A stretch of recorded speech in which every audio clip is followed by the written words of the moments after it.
Então, pessoal, o plano para a aula de hoje é a gente continuar com a questão da diferença entre processos e threads, né? E completar essa parte de comunicação entre processos e alguma iniciação à computação concorrente, né? E seguindo o nosso planejamento, em princípio, a gente tem aqui no nosso cronograma a aula de hoje como sendo a parte final de introdução à computação concorrente, e ainda tem a semana que vem também para problemas clássicos de computação concorrente. A gente reservou também a semana que as próximas 2 aulas para ainda falar um pouco mais sobre questões relativas à computação concorrente, e depois começar com redes de fato nas aulas 6, 8, 13, 15, 20 e 22. Aí depois ainda tem... Então são 6 aulas sobre redes, acho que está razoável. Depois tem uma revisão para a prova nos dias 3 e 5 do ano que vem. E depois tem a prova final no dia 12. Então aqui a gente pode fazer exercícios também sobre redes, né? Tem bastante material no capítulo 1 do livro do Kruskal que a gente vai cobrir essa parte de redes. Então acho que tá razoável aqui esse planejamento. Então a ideia da aula de hoje é continuar com essa questão de computação com processos e threads, né? E falar um pouco sobre a comunicação entre processos e também a solução para esses problemas envolvendo concorrência, né?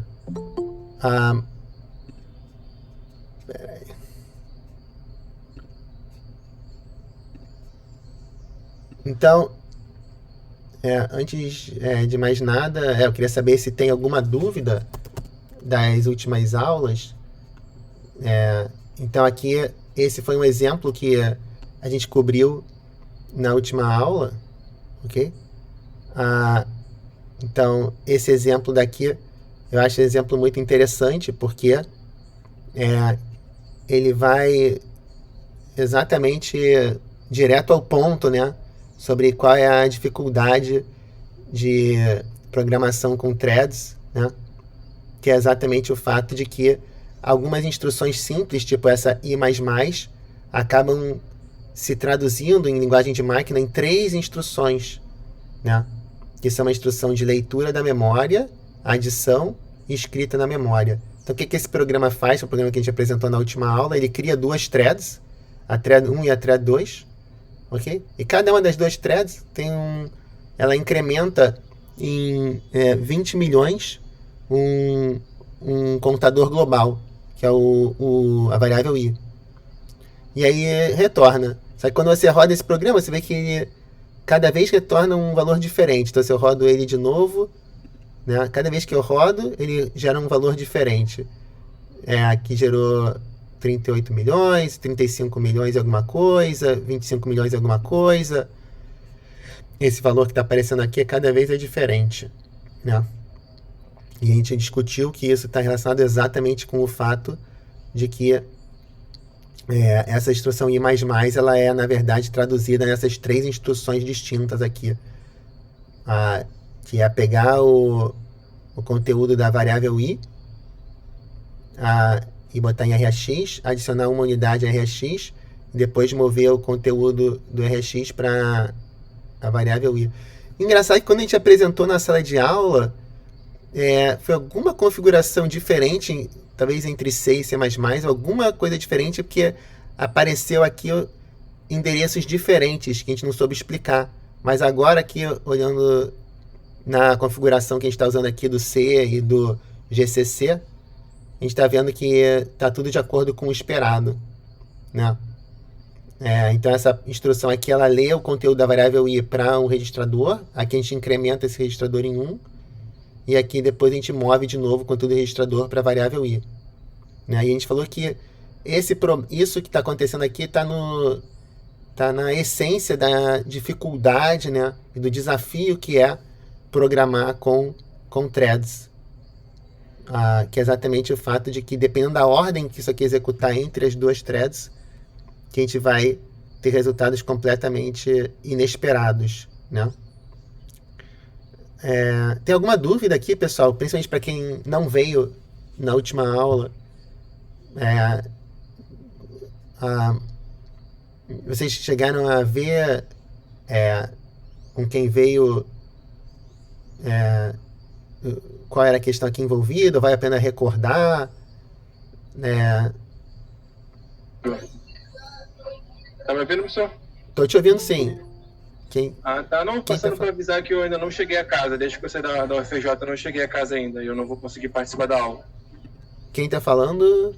É o Leandro. Ok, Eu queria Leandro. saber se a aula vai ser gravada. Sim, eu tô gravando, sim. Tanto eu quanto o Milton estamos gravando. A gente vai compartilhar. Tá, beleza, mas assim que você chegar em casa, você pode participar. Tá, ok, valeu.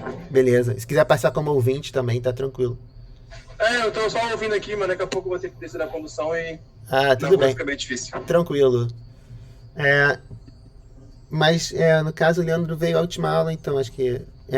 Leandro, essa parte para ele deve estar tranquila, mas eu queria saber principalmente de quem não veio à última aula, se vocês conseguiram fazer o exercício que tinha passado lá no Classroom, né, que era explicar por que esse programa cada vez retorna um valor diferente, né? Então,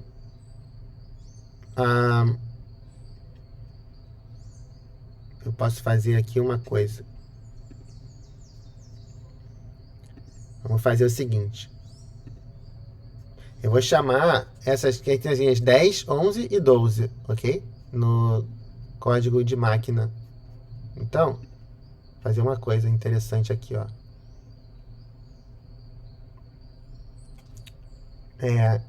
Vamos fazer o seguinte.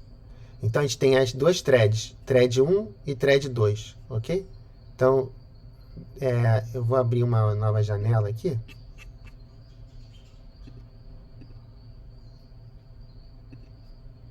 Então, vamos fazer o seguinte, olha só. Eu vou chamar aqui de T1 a thread 1, ok? E T2 a thread 2. Então, eu vou botar duas execuções, ok? Execução 1. Ok? Execução 1. A thread 1 executa a linha 10. Thread 1 executa a linha 11. Thread 1 executa a linha 12. E depois a thread 2 executa a linha 10. Thread 2 executa a linha 11. E thread 2 executa a linha 12. Suponha que o registrador I começou com o valor 0, ok?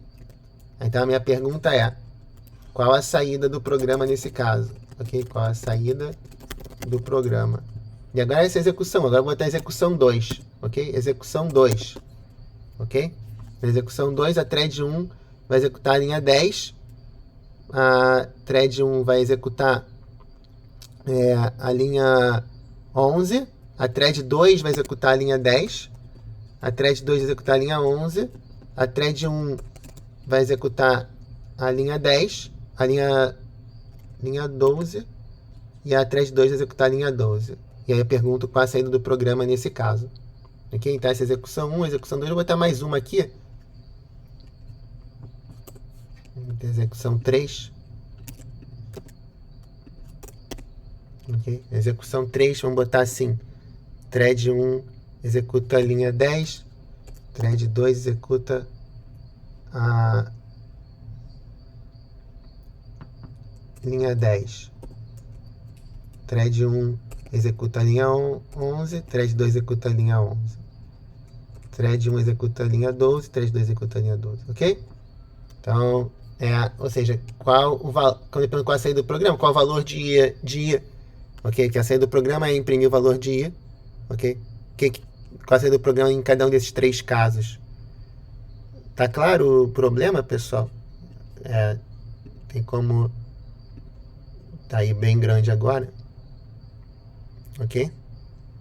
Então a ideia é que você tem duas threads executando essa linha aqui, e mais.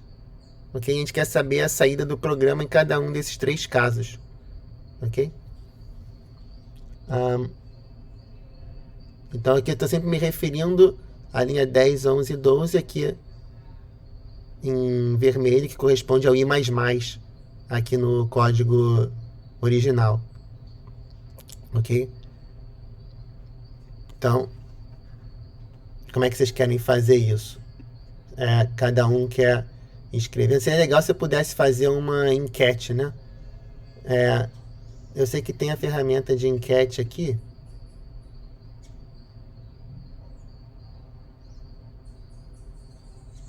Então, o Milton está perguntando qual a explicação, né? Pois é. Então, Milton, Milton colocou qual a explicação? As threads incrementam aí quase ao mesmo tempo, de forma tão rápida que o mesmo ultrapassou o limite, né? Então, existe a questão realmente da velocidade, mas mais importante do que a velocidade é a questão da ordem com que as threads executam esse código, ok? Então, você tem duas threads executando esse código aqui. Vamos pensar no caso mais simples, que cada uma só chama-se I++ uma vez, ok? Cada uma, quando chama esse I++, executa essas três instruções. Ela pega o valor de I, coloca em RX, incrementa o RX em 1, e depois pega o valor de RX e coloca em I de novo. Só que o RX é um registrador e as threads, né, elas têm, digamos, autonomia, elas têm uma visão sobre os registradores que é independente das outras. Quando você muda de uma thread para outra, o valor do registrador vai ser atualizado de acordo com o que aquela thread enxerga sobre aquele registrador, né? O registrador, cada thread tem uma visão diferente sobre os registradores. Quando você muda de uma thread para outra, você guarda o estado do registrador e lê o estado do registrador que estava guardado por aquela thread que estava executando originalmente. Enfim, se você tem duas threads, quando uma thread larga o contexto, né, quando ela deixa de ser executada, ela guarda o estado dos registradores para quando ela voltar a ser executada, ela poder resgatar o valor do registrador que ela tinha originalmente, ok? Então os registradores são, digamos, preservados durante a execução das threads. Agora, as variáveis de ambiente, as variáveis compartilhadas, não, elas são compartilhadas e o que uma thread muda, a outra vai ser afetada, vai mudar para as outras também. Então, a gente está fazendo uma leitura aqui da variável I, para o registrador RX, incrementando RX e depois escrevendo, ok?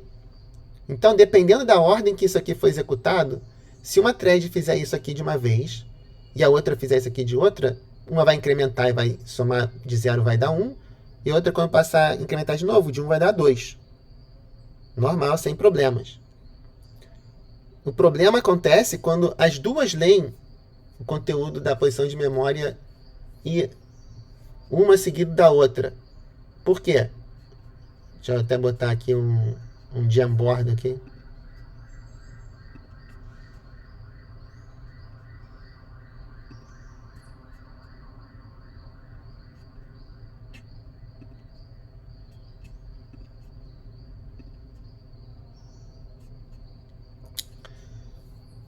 Você tem uma posição de memória aqui, né? Essa posição de memória aqui, que é a posição de memória correspondente à variável I. E você tem, por exemplo, duas threads, né? A thread 1 e a thread 2. Se essa posição de memória I for inicializada, por exemplo, com o valor 0, inicialmente tanto a thread 1 quanto a thread 2 vão enxergar o valor 0. Ok? Elas vão ler esse valor, né? Então, quando elas executarem lá a linha 10, que é a linha da leitura, né, elas vão ter esse valor 0 armazenado localmente, né, nas duas threads. Só que se as duas leram 0, as duas vão incrementar para ficarem com o valor 1. E aí, quando forem escrever, as duas vão escrever o valor 1. Então, embora cada uma tenha executado o seu add, né, se elas executarem nessa ordem, essa lê o 0, aquela lê o 0, essa adiciona 1, essa adiciona 1, essa escreve 1 e aquela escreve 1, As duas vão escrever o valor 1. Enquanto que numa execução alternativa, por exemplo, vamos botar aqui a execução alternativa, thread 1, thread 2. Ok? Uma execução alternativa em que ela lê o 0, incrementa em 1, escreve 1. Aí a outra lê o 1, incrementa em 1, dá 2, e escreve 2. A saída vai ser 2. Por quê? Porque aqui a ordem foi diferente. A ordem foi assim e assim. Então a ideia é que a ordem importa, né? Nesse caso daqui, ela executou a linha 10, outra executou a linha 10. Essa aqui executou a linha 11, a outra executou a linha 11. Essa aqui executou a linha 12, essa executou a linha 12. Enquanto que aqui, uma executou a 10, 11, 12 e depois a outra executou 10, 11, 12. Então a ordem importa. Na linha 10, você está fazendo uma leitura. Na linha 11, você está fazendo uma adição. E na linha 12, você está fazendo uma escrita. Ok? E o fato dessas três operações, leitura, adição e escrita, não serem atômicas, é que gera todos os problemas. Então, vocês querem voltar para o exercício? Tem alguma dúvida?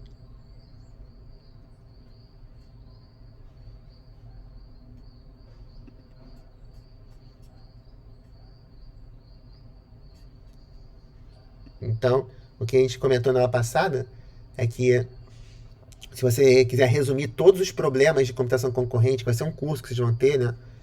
A um problema só, e na verdade todos os problemas de programação com thread, né? O fato de a gente estar falando aqui desse tema, que é a programação com múltiplos processos, múltiplas threads. O grande desafio vem exatamente do fato de que essas operações de leitura e escrita não são atômicas, ok? O que faz com que você tenha essas eventuais desincronias entre as threads. O que faz com que os resultados dos programas sejam imprevisíveis, né?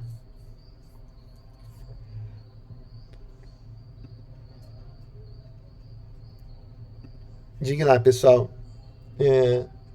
como é que vocês querem seguir a partir daqui? Vocês já têm material suficiente para responder essas perguntas? Ou tem alguma dúvida?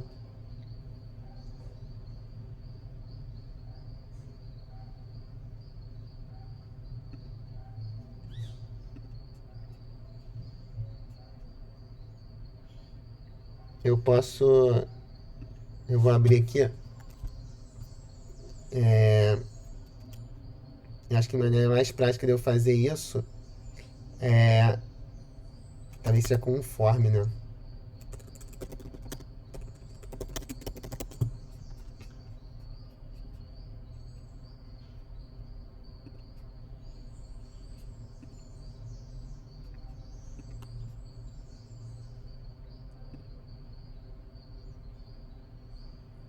Vamos botar aqui. O tema que a gente está cobrindo aqui é a thread com Godbolt. Ok? E a descrição do formulário é o que gera o programa de incremento assíncrono em cada um dos casos, ok? Então, eu nem vou botar múltipla escolha, vou botar resposta curta. Exemplo 1. Ok? Acho que dá até pra... que isso?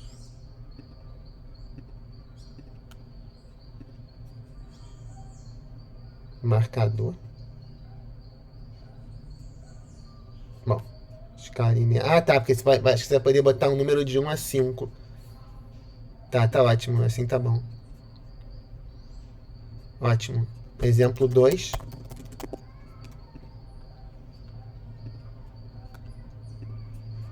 E exemplo 3.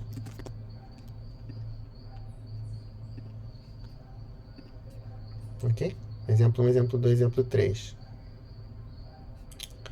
Então eu vou botar aqui um link para o código. Deixa eu ver o que acontece se eu copiar isso aqui.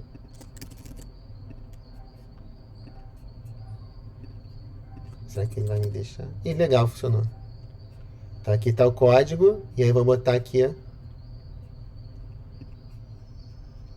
execução 1. Tá aí. Execução 2.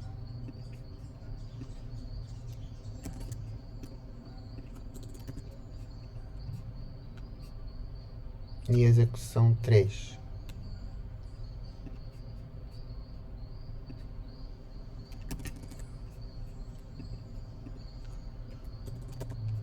Ok? Então vou apagar esse aqui. Como é que eu faço? Aqui, apagar. Pronto. Então, pessoal, isso aqui é só para rever a aula passada, ok? Então,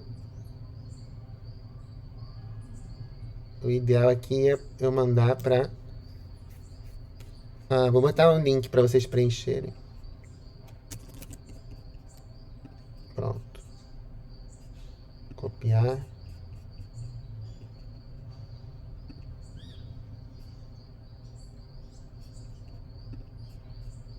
Pronto.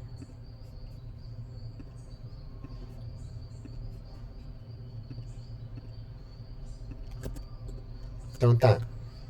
Então vocês, por favor, eu vou esperar aí uns 5 minutos. Vocês podem preencher para a gente poder continuar, ok? Então acho que tá funcionando o formulário. Eu vou botar o campo para identificação, claro. Espera aí. Nome.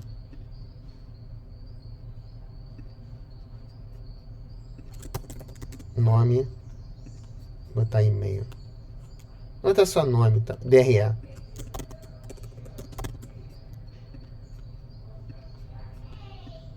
Pronto. Acho que não deve ter mudado.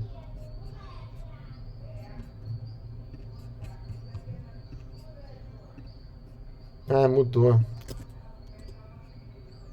Usem esse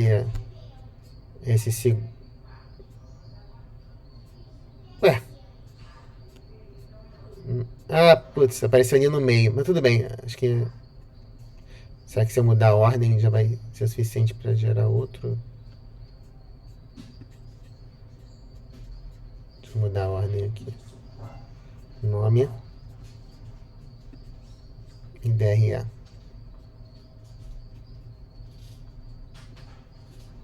Ok? Enviar. Opa. Já é um outro aqui. Copiar. Pronto, pessoal. Podem usar esse último link que coloquei aí.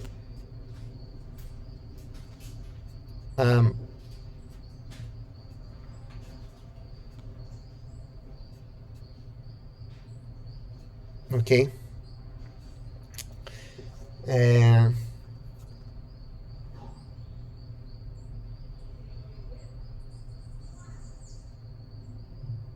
Então são 1h29, dá uns 5 minutos aí até 1h35, ok? Para vocês preencherem.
Então a ideia também é... Ok, João.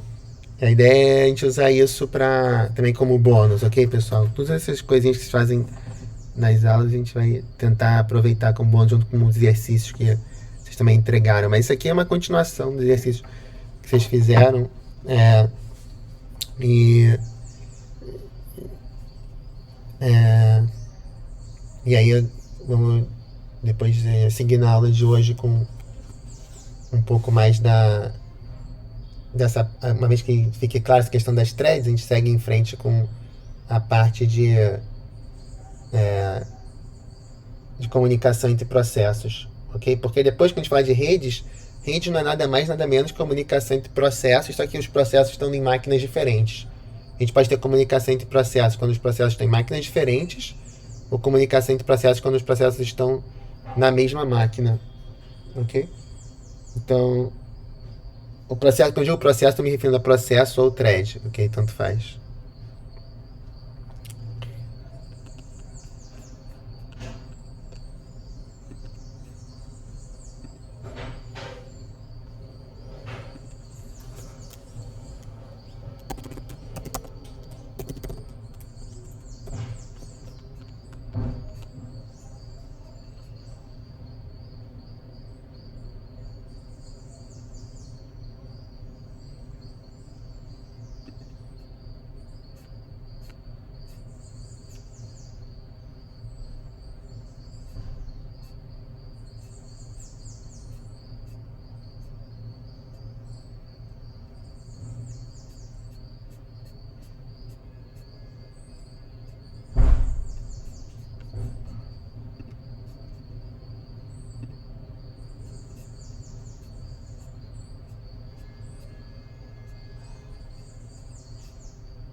Então a gente vai, depois que a gente terminar isso, vai... Não tem permissão. Rafael não tem permissão? Deixa eu ver como eu mudo a permissão. Configurações. Respostas. Você tem conta no IC, Rafael? Peraí, adicionar colaboradores. Peraí, é enviar.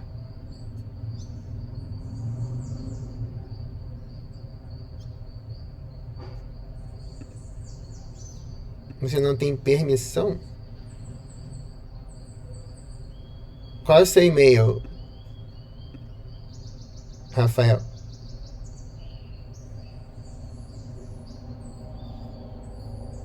Só o Rafael que tá com esse problema? Vou mandar um convite específico aqui pro seu e-mail, ok? Vamos ver se funciona. Você deve ter recebido um e-mail, Rafael.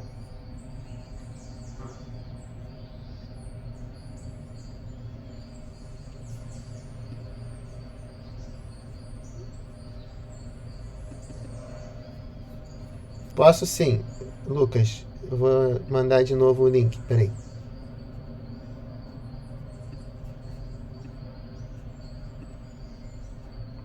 Eu acho que toda vez que eu mando gerar o link curto, ele gera outro link. Mas é o mesmo formulário. Ele é aleatório. Então, na verdade, era sempre o mesmo. Qualquer link que vocês tenham usado aí deve funcionar. Eu botei um novo link aí.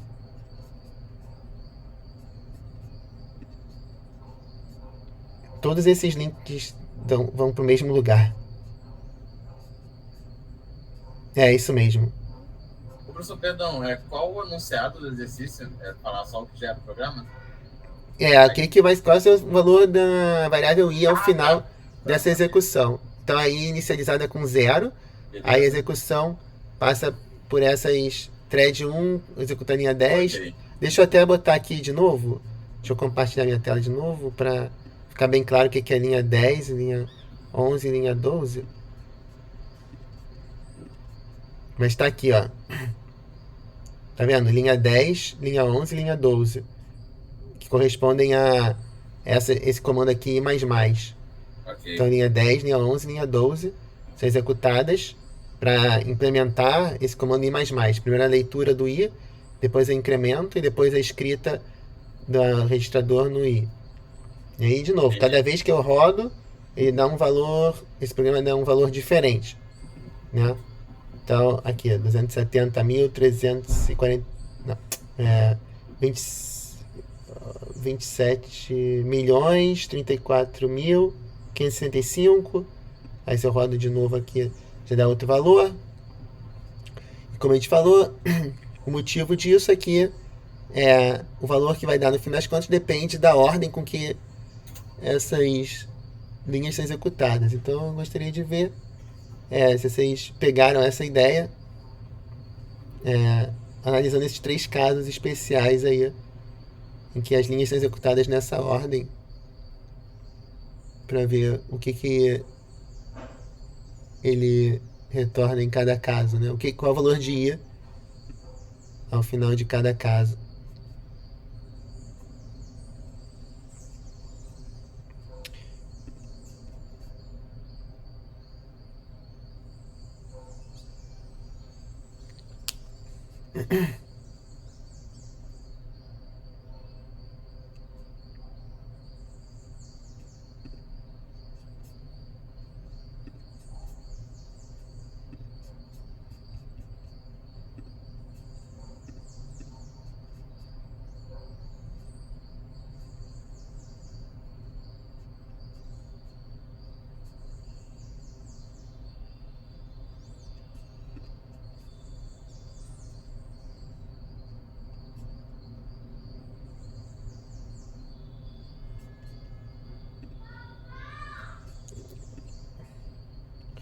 Deixa eu ver como é que eu configuro aqui para botar o gabarito.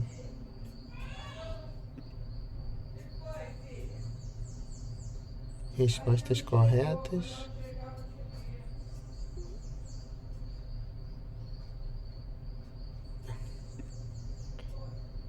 Não estou vendo aqui como. Seria bom já poder. Na verdade eu podia ter feito isso pelo Classroom, né? Aí já ia a nota de vocês direto. Ficar para a próxima.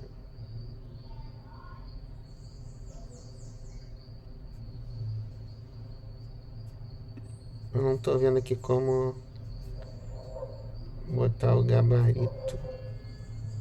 Edite o feedback e os pontos.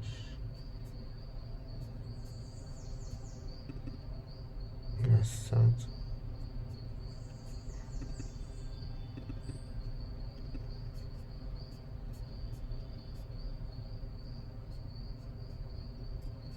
Bom,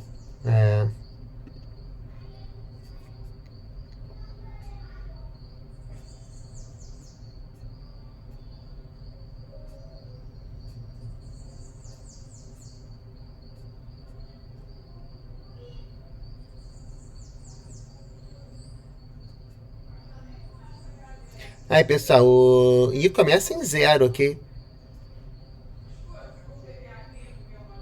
O I começa em 0.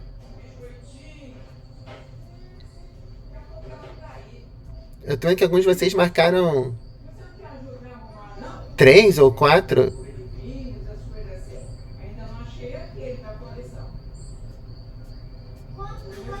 Mas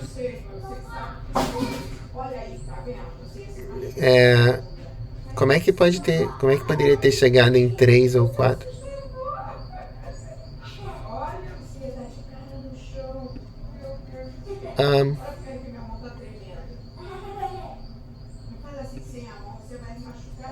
Aí, pessoal, tem como vocês corrigirem as respostas? Tem como editar novamente ou é uma vez?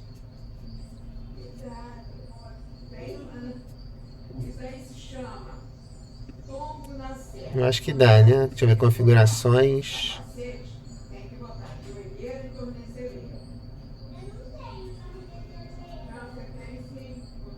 Respostas. Coletar, permitir edição. Botei aqui para permitir edição, ok?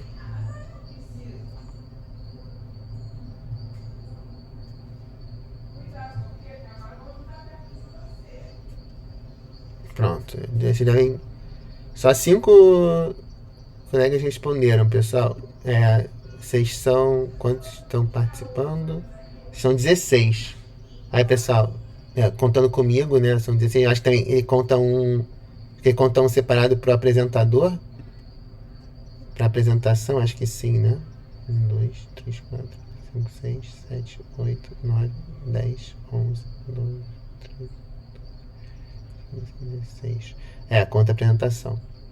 Então, na verdade, nós somos 15, menos eu, 14. Então, faltam 6, pessoal. 8 já responderam. Mas vocês podem editar, ok?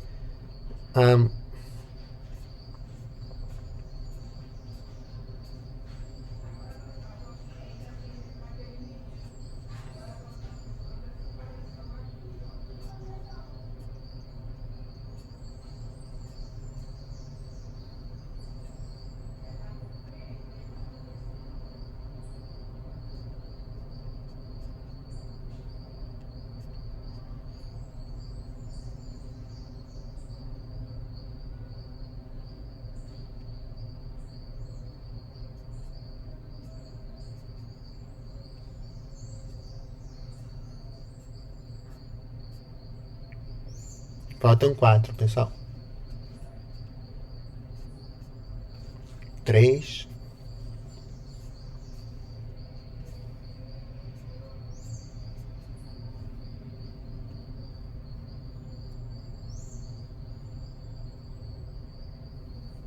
Faltam 2.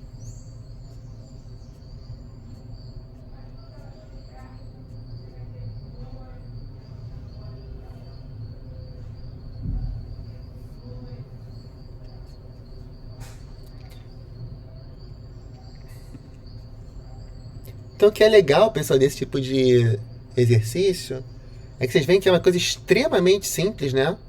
Qualquer um que esteja fazendo Comp 1 entende esse programa, né? Em C. Mas você vê que é um programa que está a gente somando 20 milhões de vezes, incrementando uma variável.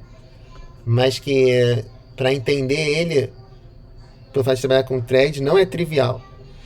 Né? Então, uma coisa que parece muito fácil, né? Na verdade, com o thread acaba se tornando bem delicado, né? Você tem que entender de assembly para poder entender o que está acontecendo com esse programa, que é um programa que está incrementando uma variável. Então, isso é para ilustrar, né, a dificuldade de se programar com threads. Acho que são vocês, acho que está acompanhando mesmo aqui são 12. Talvez tenha 2 colegas aí que não estão. Os 2 que não responderam ainda. Acho que não tem como responder. 13, falta só 1, pessoal. Vamos lá, mas vai seguir em frente. Posso parar de aceitar aqui a resposta? Deixa eu ver aqui.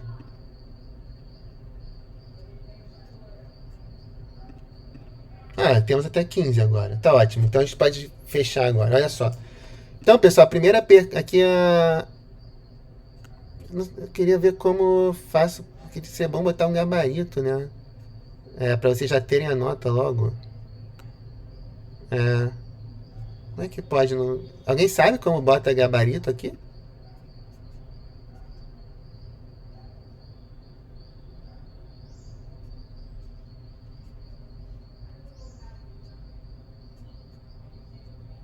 Respostas corretas. Valores.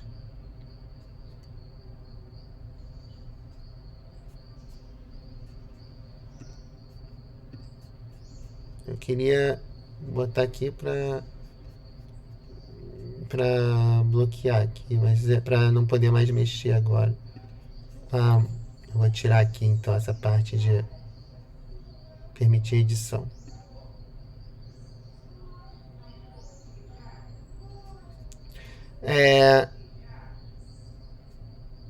Alguém sabe, pessoal, como faz para... Aqui, ó. Então, o gabarito? Como configura o gabarito. Que estranho, ó. Aqui tem a pergunta.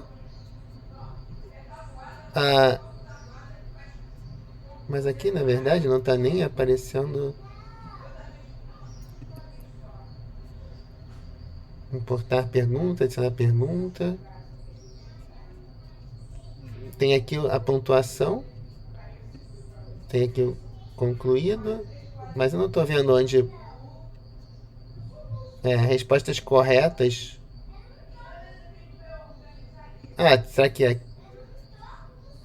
adicionar feedback?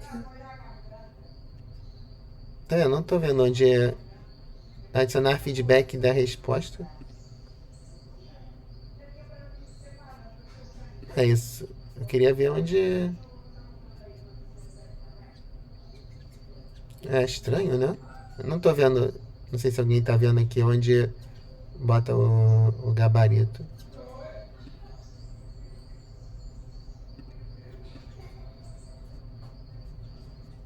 Bom, depois a gente tenta descobrir isso. Mas o fato o gabarito aqui nessa daqui, a primeira era 2, né? Porque primeiro incrementa em 1. Então, se você executa a thread 1, ele incrementa em 1. Executa a thread 2, incrementa mais 1, dá 2. Só que no exemplo 2, o que acontece? Você lê o valor de 0, outro lê o valor de 0, e aí depois as duas incrementam, só que cada uma vai incrementar para 1, e depois as duas vão escrever o valor 1. Então na 2 escreve o valor 1, então a resposta era 1, e na 3 as duas leem 0, as duas incrementam, as duas de novo dão 1, e aí a resposta de novo dá 1. Então se fosse botar aqui nosso diagrama, né? Como é que ficaria aquele nosso diagrama, né? Então se for botar aqui aqui no nosso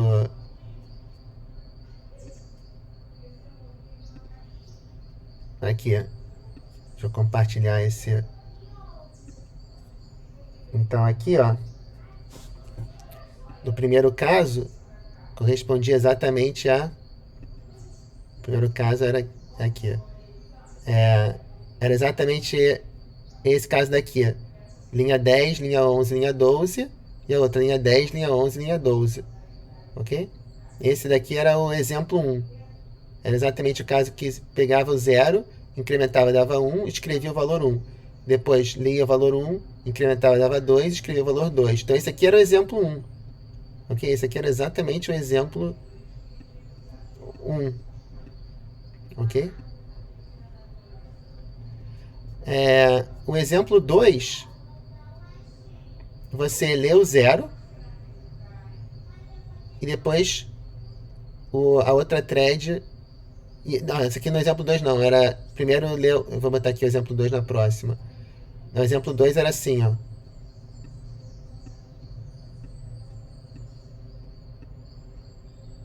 Exemplo 2.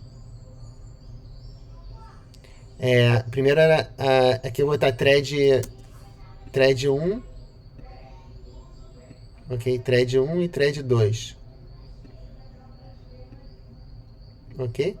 Então a thread 1 lia um valor, aí a thread 1 adicionava, que é a linha 11, e aí depois a thread 2 lia, adicionava, e aí depois a thread 1 escrevia e a thread 2 escrevia, ok?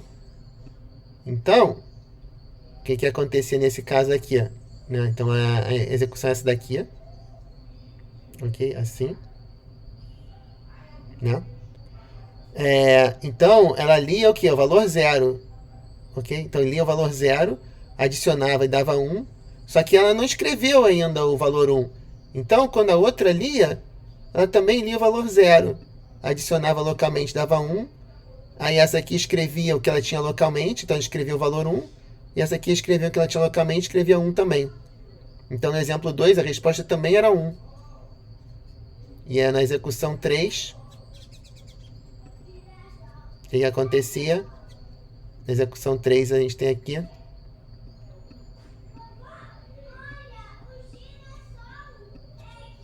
Então, execução 3.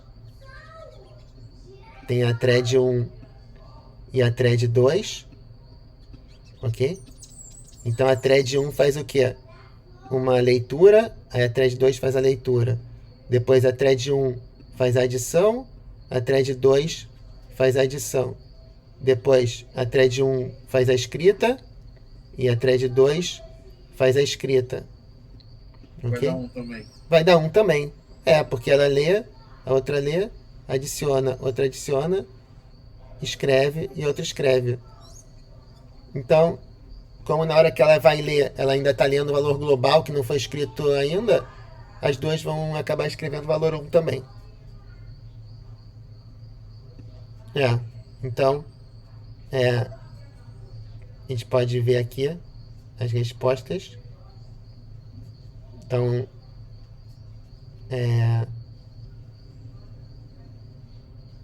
respostas, a gente pode ver o resumo.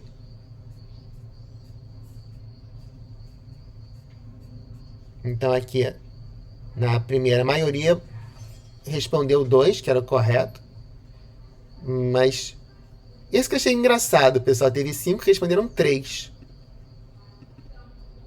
O pessoal que respondeu 3, ficou claro agora que não poderia ser 3? E alguém quer se pronunciar sobre por que achou que seria 3 a resposta? A gente só chamou o incremento 2 vezes.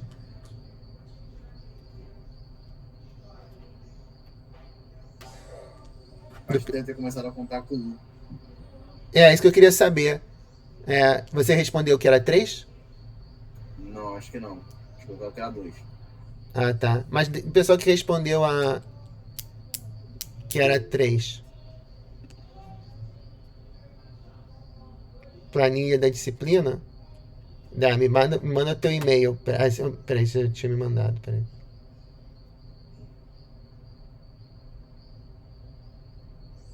Você tinha as opções 1, 2, 3, 4 e 5, realmente. Mas eu esperava que a maioria de vocês respondesse sempre 1 ou 2. Porque deixa eu te adicionar aqui na planilha do curso. Rafael. Vê aí, Rafael, se você consegue.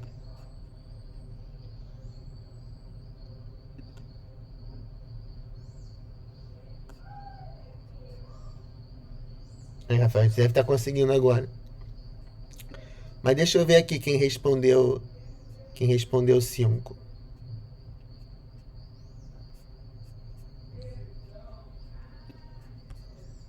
Quem respondeu 3, quer dizer. Por exemplo, aqui, João Vitor. Tá aí, João?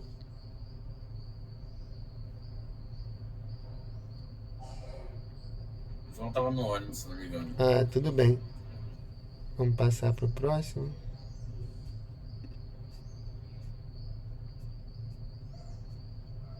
Luiz Cláudio.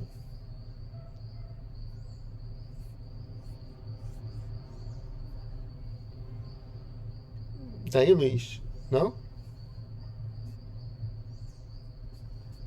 Também não?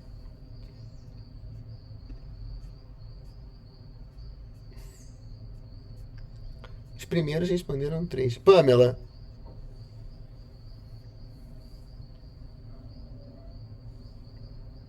Também não?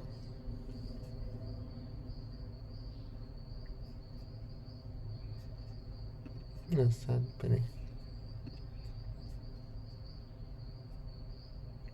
Oi, Pamela. Você tá aí?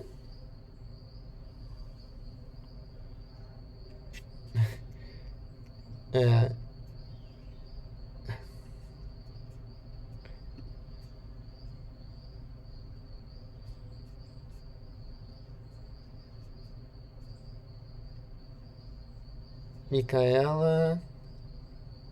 Aí, Micaela, no exemplo 2 você colocou 3. Ah, sim. Você se lembra por quê? Não, vou ser sincero, eu chutei, porque eu não entendi. Acho que é essa, eu marquei. Ah, tá. Mas agora você tá entendendo um pouco melhor? Um pouco. Então, a ideia é que a gente tá rodando esse código aqui, ok? Só que, então esse código i++ ele incrementa uma unidade na variável i, ok? Só que a gente está chamando esse código duas vezes, ele vai incrementar duas vezes. Então, se você incrementa uma variável que começa em 0 duas vezes, você esperaria que desse 2 a resposta, né? Tudo bem? Ok. Só que o que a gente está chamando a atenção aqui é que quando você programa com threads, as coisas nem sempre são tão simples assim. Às vezes você incrementa duas vezes e a resposta dá 1 e não 2. Ok? Esse que é o tema aqui dessa nossa parte do curso. Ok? A gente está motivando o fato de que programação com threads é uma coisa difícil, exatamente porque depois a gente vai falar sobre redes, e redes em geral envolve programação com threads, né? E então é importante a gente ter noção, pelo menos, da dificuldade que é trabalhar com threads, ok? Então, o que acontece? Aí a pergunta é, poxa, mas por que se eu chamo i++ duas vezes, por que dá 1 e não 2? Certo? Qual a explicação para isso? Né? E aí a gente está tentando explicar, olhando para como que essa instrução de i++ ela acaba sendo implementada em assembly. Ela é implementada com 3 instruções, uma de leitura, uma de adição e uma de escrita. Aqui, nessa primeira instrução, você lê o conteúdo da variável i e joga no registrador. Na segunda, você adiciona uma unidade a esse registrador. E na terceira, você faz o contrário. Você escreve o conteúdo do registrador na posição de memória i. Ok? Então, se essa parte da leitura, se a primeira thread lê e a outra lê também, as duas vão ler o valor 0. Então as duas vão escrever em cima do 0, então as duas vão escrever 1. Então por isso que acaba dando 1. Ao invés de uma ler 0, incrementar 1, escrever 1, aí a outra lê 1, incrementa 1, dá 2, escrever 2, as duas leem 0, as duas incrementam, dão 1, e as duas escrevem 1.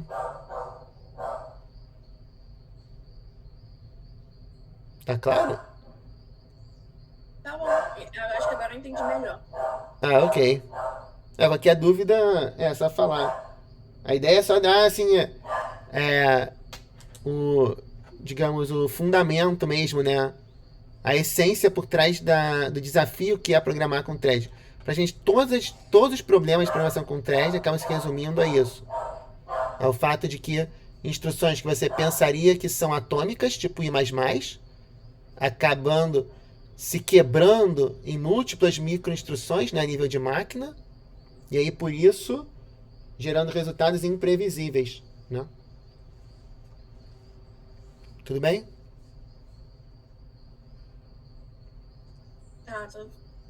Acho que entendi melhor sim. Obrigada. Ok. Professor, você pode... Sim. Eu não tô conseguindo entrar na planilha da chamada. Eu enviei uma solicitação para... Qual é o seu e-mail? É o e-mail da faculdade. É Micaela... Peraí que eu vou... Só um momento. Tá, Tá, pode falar.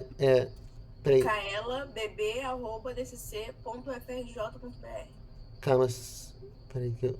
É que eu realmente fechei aqui para só quem tá na lista poder botar. Então, por exemplo, o Rafael, até vou botar o e-mail dele aqui, porque não tava. Mas já botei aqui agora. Vou botar o teu também. Deixa eu botar o teu aqui. Pode falar. Kaela. Micaela. Ah, tá, tudo junto, ok. Aham. BB. ok. É Micaela com Y e 2 L. Perfeito. Tá? bb@dcc.frj.br. Tá, tô compartilhando contigo aqui. Tá bom, obrigada. Nada. Você deve ter recebido o convite. Tem mais alguém que tá aqui na chamada que não tá com acesso, pessoal?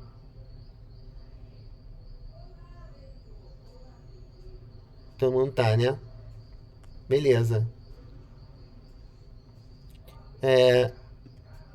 Então, então isso aqui que eu estava falando antes, do I++ ser mapeado nessas três instruções: leitura, incremento e escrita. Então vamos voltar lá para o nosso teste.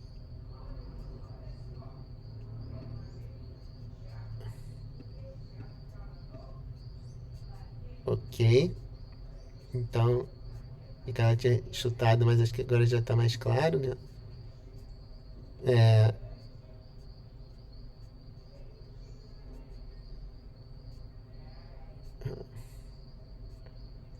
Vitória. Vitória também, Vitória. Você tinha posto 3 aqui no exemplo 1. O exemplo 1 era um exemplo que era tipo de comp 1. Ok? Porque no exemplo 1 o que acontece? A thread 1 executa primeiro e a thread 2 executa depois. Então, se uma incrementa em 1 e outra incrementa em 1, a resposta devia dar 2. Ficou claro, Vitória?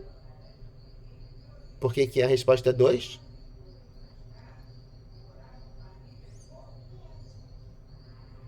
Isso aí, Vitória?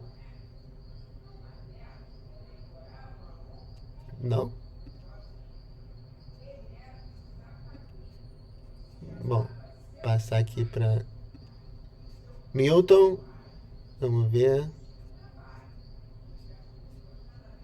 Milton também, Milton. Você também chutou, né? Não atualizou a resposta não, tinha colocado 2. A 1 você botou 2. Então botei 2, já falando na 2, no exemplo 2. Não, na 2 ele não atualizou. Só se ele registrou outra resposta. Porque realmente está com 18 aqui. Deixa eu ver aqui. E não tem. Não, mas é dos outros. Mas eu acho que. Deixa eu ver aqui se vai aparecer. Não atualizou. Pensei que ele poderia ter posto um outro. Mas diga, Milton, essa aqui é a 1, beleza? Você botou 2 a resposta. Mas na 2. 2 também, eu coloquei 4 de início, mas não conta normal. Aí eu coloquei 2. Eu achava que ela contava realmente, ela não imprimia 1. Ela não escrevia 1 no final, porque eu achava que as duas threads estavam computando ao mesmo tempo. E aí só no final ela imprimia 2. Imprimia não. Tava 2. Pode até ser imprimir mesmo, mas você falou uma expressão aí que é importante, ao mesmo tempo, ok? Em computação nada nunca acontece ao mesmo tempo, né? Pode acontecer de maneira concorrente, né? Claro, se você tem 2 cores, cada um pode estar fazendo uma operação em paralelo, então de certa maneira realmente é ao mesmo tempo, não deixa de ser. Mas um determinado core nunca vai estar fazendo. Se você só tiver um core, isso aqui você pode pensar tudo como sendo. Até se você quiser, pode até pensar como sendo um core, porque as threads vão estar alternando a execução delas em alguns casos, né? Podem estar alternando no mesmo core. Mas o fato o que importa não é nem tanto a questão de se é ao mesmo tempo ou não. O que importa é a ordem. Então. O que importa é se uma vai ler antes da outra escrever ou não. Se uma lê antes da outra escrever, as duas vão ler o mesmo valor, que vai ser o valor 0, e as duas vão incrementar e dar 1. Por outro lado, se uma lê depois que a outra escrever, uma lê 0, aí escreve 1. Depois, quando a outra lê, ela vai ler o 1. Ok? E aí vai escrever o 2. Então, ficou claro agora? Entendi. Então essa aqui, na execução 2, a resposta é 1. E no exemplo 3 também a resposta. 2 também. Oi? A última era 2 ou 1? Era 1 também. 1 também. Porque, tá vendo? As duas threads leem primeiro, que a linha 10 é a leitura. Aí as duas incrementam, só que cada uma vai incrementar com o seu valor local, do seu registrador local.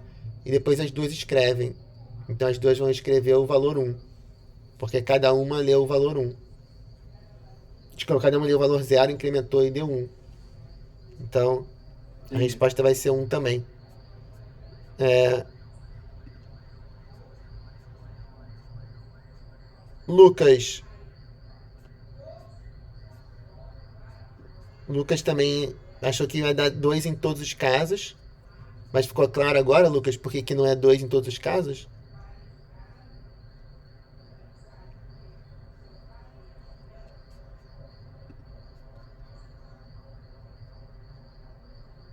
Sim.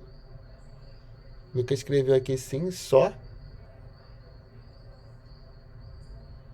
Sim, sim, né? Ok.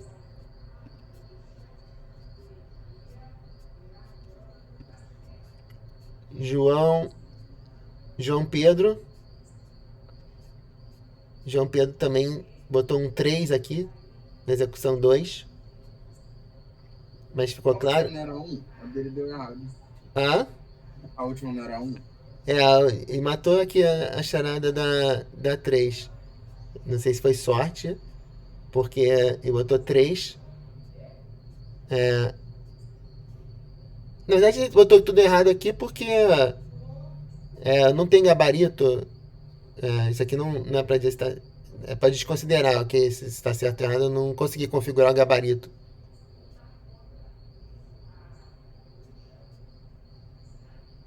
É, engraçado que aqui parece que deu certo, né?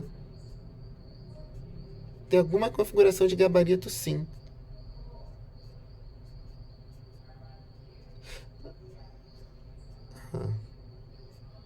Será que se eu marcar aqui?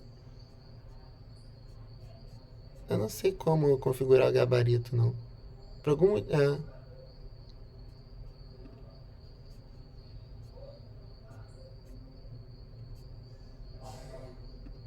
Não.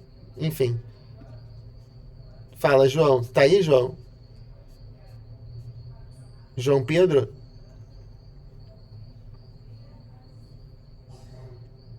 Não? João Pedro não. Pedro Henrique.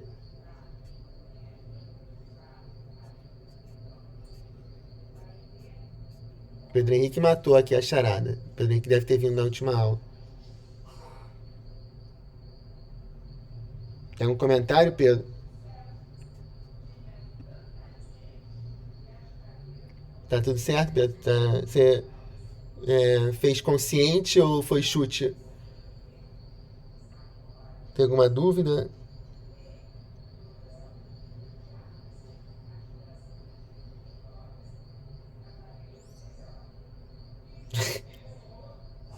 Chutou um pouco também, mas agora ficou claro? Tem alguma coisa que ainda não tá claro?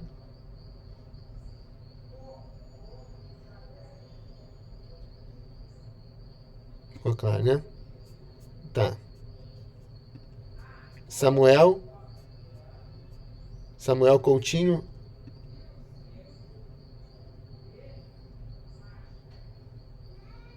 Samuel tá aí?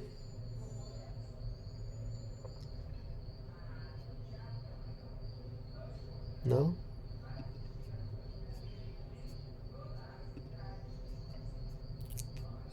Nicolas da Mota Arruda.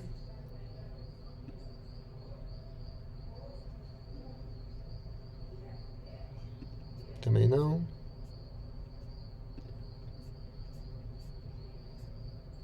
Miguel Ângelo.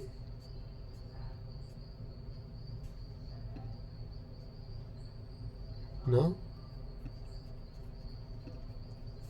Bruno Pinheiro. O pessoal entrou, fez a questão.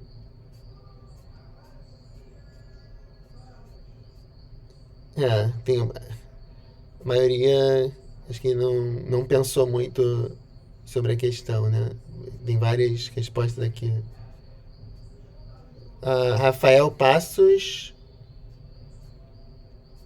Rafael também botou tudo 2, mas.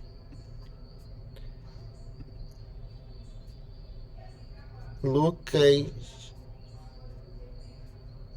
Luca Badini Zielinski. Oi, Luca.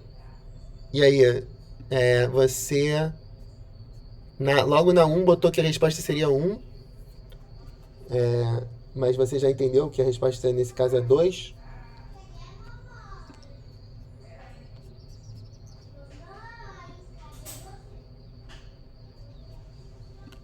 Ok.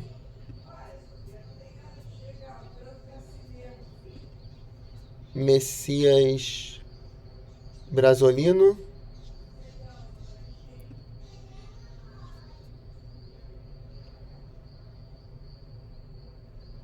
Messias tá aí? Não.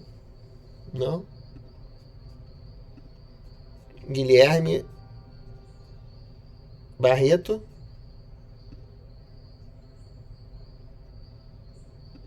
Não. E Matheus Afonso.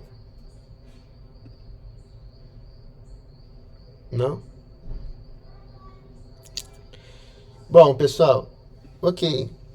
Realmente preciso do feedback de vocês para saber se isso está claro ou não, porque eu gostaria de continuar com a matéria agora no resto da aula, ok? Mas se isso não estiver claro, realmente não faz sentido a gente seguir em frente sem o básico aqui de perceber o desafio que é você trabalhar com threads, ok? Mas, assumindo que isso esteja claro, vou voltar aqui para os slides, ok? Que esses slides aqui de sistemas distribuídos que a gente falou, a gente vem apresentando nas últimas aulas, né? Então, a gente falou sobre o conceito de processos, né? A gente definiu o que é um processo, que é um programa em execução, né? E a gente falou aqui sobre o que é armazenado, né, num processo, que a gente tem o espaço de endereçamento, o código a ser executado, os dados, e tudo que fica no Process Control Block, né, que é a pilha de execução, controle de programa, registradores, recursos do SO sendo utilizados, etc. Então, a gente falou que tem isso tudo aqui dentro do Process Control Block, né? Esse é o Process Control Block. E a gente falou sobre o problema da troca de contexto, que é quando você troca de um processo para o outro, e você pode ter de 100 a 1000 trocas de contexto por segundo, uma coisa realmente incrível, né? A gente falou que os processos podem estar em 3 estados, running, ready ou waiting, né? E a gente falou sobre as chamadas de sistema. A gente até mostrou em assembly algumas chamadas de sistema, né, que são as syscalls. Por exemplo, quando você quer imprimir alguma coisa na tela, ou quando você quer ler alguma coisa no teclado, você tem uma chamada de sistema. No Linux, em particular, você tem mais de 300 possíveis syscalls. Essas syscalls são chamadas de sistema operacional. E elas não induzem uma troca de contexto entre threads ou entre processos. Aqui está até distinguindo o termo troca de contexto do termo troca de privilégio, para ir de user space para kernel space. Na aula, nas últimas aulas, a gente vem usando o mesmo termo, troca de contexto, também para dizer que a troca de contexto entre kernel space e user space, mas talvez o termo mais adequado mesmo seja troca de privilégio. Aqui está privilégio, mas acho que é privilégio, né? Agora até me...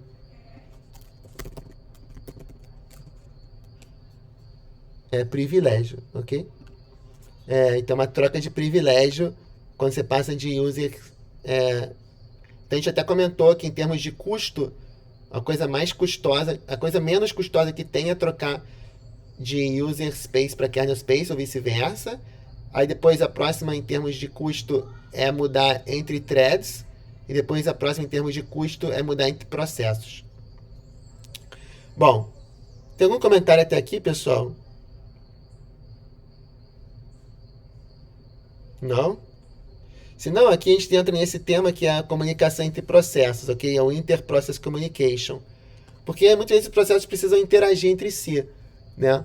Então, como é que eles podem interagir? Por meio de memória compartilhada ou troca de mensagens. Isso aqui vai para a comunicação, quando se fala comunicação interprocessos, a gente está falando de processos, mas pode ser de threads também, ok? Tanto faz se é comunicação entre processos, entre threads, daqui para os fins de comunicação, não importa se está lidando com 2 processos ou com 2 threads, ok? Então tem dois modelos de comunicação, por memória compartilhada ou por troca de mensagens. Ok?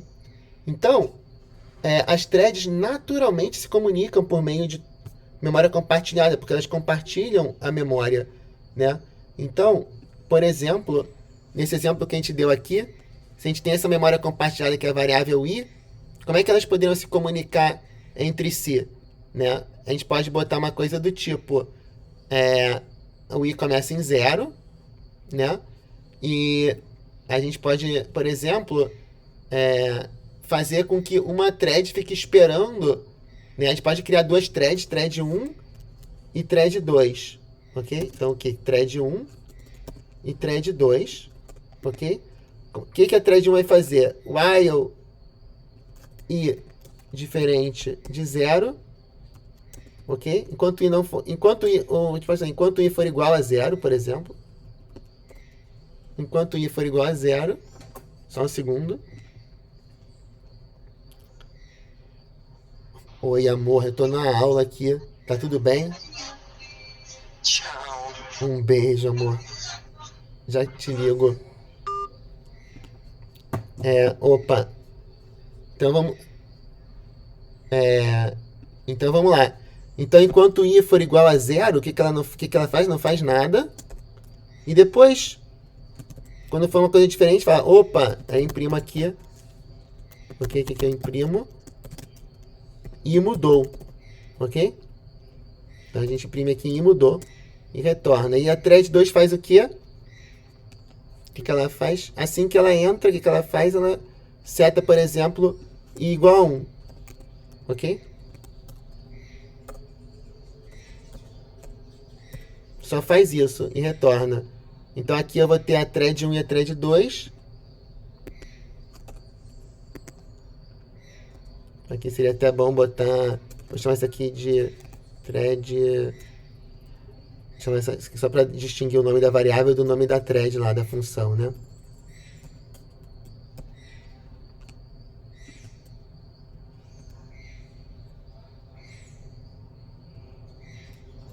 Ok? Tá vendo? Ó, tá lá o resultado, ok? Então até vou tirar isso aqui daqui no final, que não precisa mais. Então o que esse programa mostra como saída?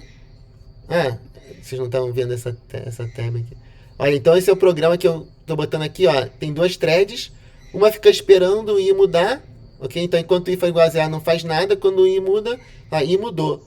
E a thread 2 faz o quê? A única coisa que ela faz é botar i igual a 1. Então i começa em 0, a thread 2 seta i igual a 1, e a thread 1 fica esperando o i mudar, quando o i muda, ela fala i mudou. O que o programa gerou como saída? I mudou.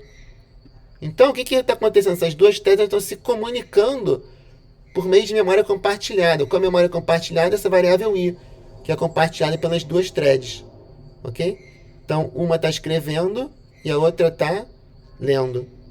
Ok? Então, essa é uma forma de comunicação entre threads. As duas threads elas estão rodando na mesma máquina. Qual vai ser a diferença disso para a comunicação entre máquinas diferentes? A comunicação entre máquinas diferentes, quando você tem máquinas diferentes, você não tem uma memória compartilhada entre as máquinas. Você tem que mandar mensagens de uma máquina para outra, né? Você vai ter uma thread rodando em uma máquina, uma thread rodando em outra máquina, e para elas se comunicarem, uma vai ter que mandar uma mensagem para outra, e vai ser via sockets, ok? Mas aqui, quando as duas threads estão na mesma máquina, elas não precisam mandar mensagem uma para outra, né? Elas podem simplesmente usar a memória compartilhada, nesse caso a variável i, para se comunicar, né? Então uma escreve i igual a 1 e a outra lê e fala, opa, mudou. Então a gente poderia até botar uma mensagem aqui, ó, vou mudar. Vou mudar, ok? Vou mudar o i, né? Então, claro que essa mensagem aqui vai sempre aparecer antes da outra. Não tem como essa mensagem vou mudar e aparecer depois de i mudou. Porque ela vai aparecer vou mudar i, aí ela muda e depois a outra detecta que i mudou e mostra i mudou. Ok? Mas está claro, pessoal, que está tendo uma comunicação aqui entre essas duas threads. Tem alguma dúvida, pessoal, sobre essa comunicação?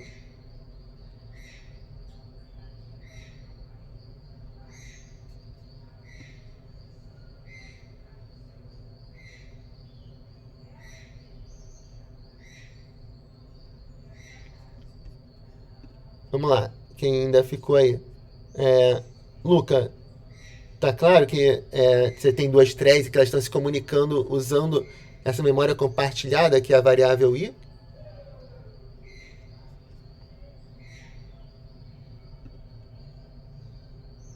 Tá, ok. Então tá. Lucas, tem alguma dúvida?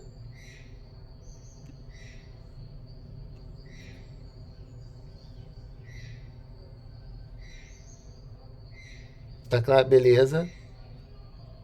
Luiz, Miguel e Milton.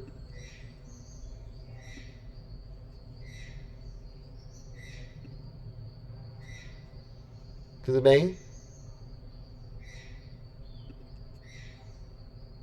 Pedro e Rafael. Tá certo? Então, pessoal, aqui nesse slide a gente fala agora sobre essa questão de que você tem dois modelos de comunicação, um por memória compartilhada e outro por troca de mensagens, né? E para cada modelo você tem diferentes técnicas e implementações, sendo que, de novo, em alguns casos só é viável você usar troca de mensagens, né? Desculpa, troca de mensagens. Em alguns casos não é viável usar memória compartilhada. Mas aí o que acontece? O pessoal sempre bola técnicas, né? Abordagens para você ter essa abstração de que os diferentes processos em máquinas distintas têm uma memória compartilhada, mas isso precisa ser implementado por meio de um sistema distribuído, né? Que no caso, aí seja o conceito que o pessoal chama de middleware, né? Que é exatamente uma camada entre a sua aplicação e o sistema operacional que tenta imitar como se você tivesse uma memória compartilhada entre essas várias máquinas. Mas isso é uma outra história. Okay? Em geral, memória compartilhada você só vai ter quando você tiver os processos ou as threads rodando na mesma máquina. Ok? Então, tudo que essa thread aqui mexer no i, a outra vai enxergar, e vice-versa. Tudo que essa aqui mexer no i, a outra vai enxergar. Ok? Beleza. Então a gente até pode ver os detalhes aqui, ó. Essa linha aí igual a 1, o que ela faz aqui no assembly, ela corresponde exatamente a essa parte aqui, ó. Aqui tem o call do fwrite.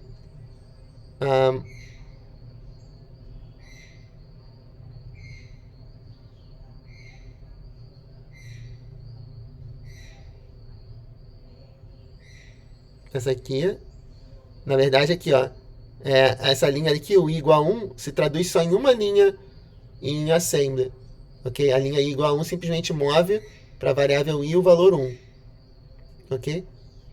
E esse teste aqui, ó, while i igual a 0, vamos ver como é que ele se traduz em assembly, olha só. Tá aqui, ó. Ele pega o valor de i, coloca em RX e testa o RX com relação a RX. Se for igual, aí ele volta para a linha 2. Então, ele vai ficar aqui esperando, enquanto ele estiver testando o RX para ver se é igual a 0, ele volta aqui para cá. Ok? Quando não for mais, ele vai imprimir que mudou.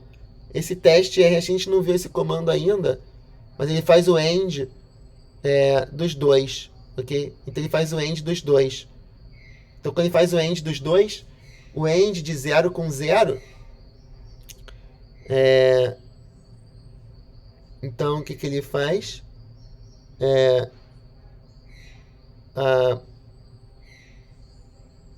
Ele faz o end desse cara com ele mesmo e vai dar se for 0, então isso aqui, se engraçado é que ele faz um jump equal para a linha 2. Aqui, engraçado que não é o jump zero. Acho que até poderia ser um jump zero também. Mas ele faz esse teste, esse comando teste a gente não cobriu, mas se fosse um compare, aqui seria o jump zero. Você podia fazer um compare do RX com 0, se for equal, volta para o 2. Esse comando teste vocês podem ver depois com mais calma. Mas a semântica é essa, ok? Sets the zero flag, p flag, as flag according to the result. The result is then discarded. Ok.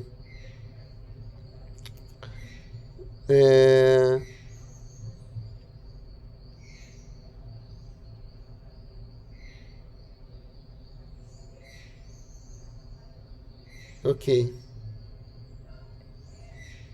Tá. Tem algum comentário, pessoal? Então, vamos seguir em frente. Porque agora, o que a gente vai mostrar aqui? Ok? As vantagens e desvantagens desses modos de comunicação entre processos, que são troca de mensagens versus memória compartilhada. Cada um tem suas vantagens e desvantagens. Ok? Então, qual é a vantagem da troca de mensagem? A vantagem é que quando você troca mensagens, você está fazendo a coisa de uma maneira mais estruturada, né? Então, a chance de você ter alguns problemas daquele tipo que a gente acabou de mostrar, né? De você ter um comando tipo I++ que se quebra em múltiplos comandos de linguagem de máquina e, eventualmente, ter uma intercalação que dê problema, né? Não existe, não tem esse risco, porque as mensagens elas já vão ser boladas de uma forma que elas sejam atômicas, essas trocas de mensagens. Cada mensagem, quando você lê ou quando você escreve, ela não vai interferir uma com a outra. Então essa é a vantagem. Enquanto que na memória compartilhada, como a gente viu, se você não for cuidadoso, e por exemplo, nesse mesmo exemplo que a gente deu aqui, né? O que a gente poderia fazer? A gente poderia ter aquele loop do I++ aqui, né? Então, por exemplo, se eu tivesse... a gente poderia pensar por exemplo, em 3 threads, né? Duas delas vão somando, vão incrementando, cada uma incrementa 20 milhões de vezes, e uma terceira thread diz que quando chegou em 40 milhões, que ela imprime uma mensagem tipo, acabou. Só que se a gente não for cuidadoso, né? Aquelas threads que vão somando 20 milhões podem ter uma interação entre elas que elas nunca cheguem em 40 milhões. Né? Então, essa é a dificuldade do modo de memória compartilhada. Se você não for cuidadoso, o programa não funciona. Ele dá pau. Né? Mas qual é a vantagem da memória compartilhada em relação à troca de mensagem? Alguém tem alguma sugestão? Só olhando para essa figura... Opa, vocês não estavam vendo a figura. Então aqui tem as duas abordagens, troca de mensagens e memória compartilhada. Então a vantagem da troca de mensagens é que você troca mensagens que são mais estruturadas, então diminui a chance, ou praticamente coloca em 0, a chance de você ter comportamentos inesperados, tipo aquele que a gente mostrou do I++, ok? Essa é a vantagem da troca de mensagens, mas ela tem uma desvantagem em relação à memória compartilhada, que vocês podem inferir aqui olhando para essa figura. Quem poderia, só olhando para a figura, tentar dizer qual seria a vantagem da memória compartilhada em comparação com a troca de mensagem?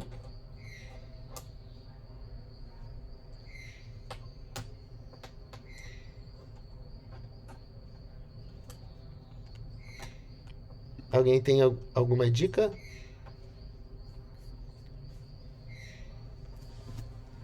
Porque isso daí eventualmente motiva, né, o fato de a gente não... Porque, poxa, a gente já falou, troca de mensagem pode ser usada para comunicação entre processos em diferentes máquinas, que é o caso de rede de computadores, né? Em rede de computador é tudo troca de mensagem, né? São mensagens que são trocadas entre os processos rodando nas diferentes máquinas. troca de mensagem tem a vantagem das mensagens serem mais estruturadas, não dá problema do tipo se duas threads tentam somar, incrementar uma variável, quando a memória é compartilhada pode dar problema, como a gente já viu. Troca de mensagem não. Uma vai mandar a mensagem quero incrementar a variável, a outra vai mandar a mensagem quero incrementar, e essas mensagens vão ser tratadas de maneira atômica e não vai dar nenhum problema de uma interagir com a outra e uma ser executada, a outra não. Enfim, não tem esse tipo de problema. Então, parece que minha troca de mensagem só tem vantagem em comparação com memória compartilhada. Então, por que alguém usaria memória compartilhada? Vocês podem pesquisar na internet, pessoal. Vou deixar vocês responderem. Então, pesquisem aí na internet a vantagem, ok, de uso de memória compartilhada, que em inglês é shared memory, em comparação com troca de mensagem, que é message passing. Ok? Vou aguardar aí que alguém descubra.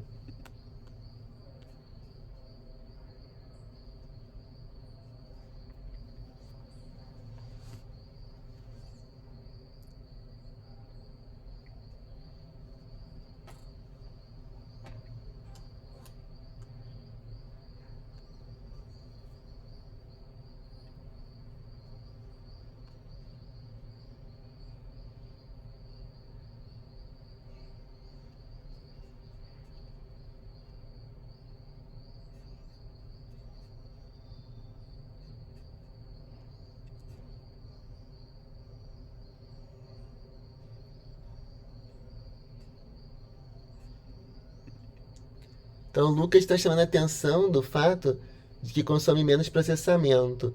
Não precisaríamos processar a troca da mensagem, porque ela já está disponível para ambos os processos. É por aí mesmo, o Lucas está quente. Então, é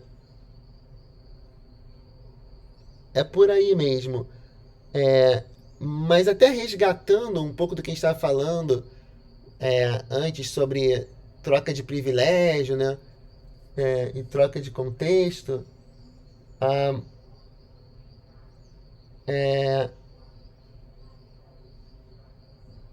Exatamente, é menos processamento, consome menos.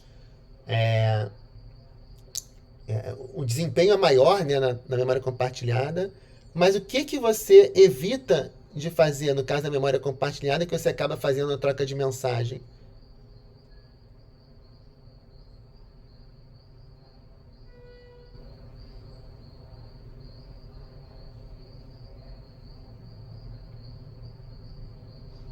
Né? Na troca de mensagem você precisa fazer uma operação, né, que você não precisa fazer na memória compartilhada.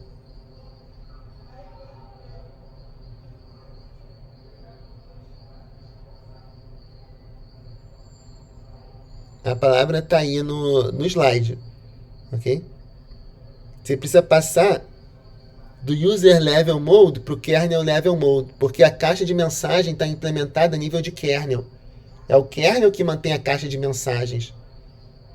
Exatamente. Isso aí. Então, exatamente. Como os processos não estão compartilhando uma memória, você pode chamar de troca de contexto ou pode chamar de troca de privilégio, mas o fato é que você vai precisar acessar uma função do sistema operacional, ok? Para poder escrever uma mensagem na sua caixa de mensagens e ler uma mensagem na sua caixa de mensagens. Então você precisa passar do user level mode para o kernel level mode, porque os processos não estão compartilhando memória diretamente, estão compartilhando indiretamente uma caixa de mensagens que é uma memória compartilhada, mas é uma memória compartilhada mantida pelo kernel. Então ela está mantida a nível de kernel. Enquanto que, no caso da memória compartilhada padrão que a gente está vendo aqui, não tem nenhuma chamada de sistema. Tá vendo? Quando a gente roda aqui no nosso programa, né? Esse programa daqui, ó, ele tem um fwrite aqui, mas se eu tirar esse fwrite, tá vendo? Se eu tirar esse fwrite, tirar fprintf, olha só, não tem nenhum call nesse programa, tá vendo? Tem esse call aqui do pthread create, para criar as threads. Mas uma vez que as threads são criadas, Tá vendo? Tem o pthread join também. Mas as threads em si, no código das threads não tem nenhum call. Ele não muda de user level mode para kernel level mode. Ele fica inteiramente em user level mode. Enquanto que se eu usasse uma função de troca de mensagens, por exemplo, se eu uso um socket ou se eu uso alguma outra biblioteca de troca de mensagens, eu vou necessariamente precisar partir para o kernel, porque eu vou precisar manter essa fila de mensagens a nível de kernel. Senão não tem como esses processos se comunicarem. Se eles não estão compartilhando memória diretamente entre si, a única forma de se comunicarem é através do kernel. O que, de novo, tem suas vantagens e desvantagens. Ok? Então, essa é a mensagem.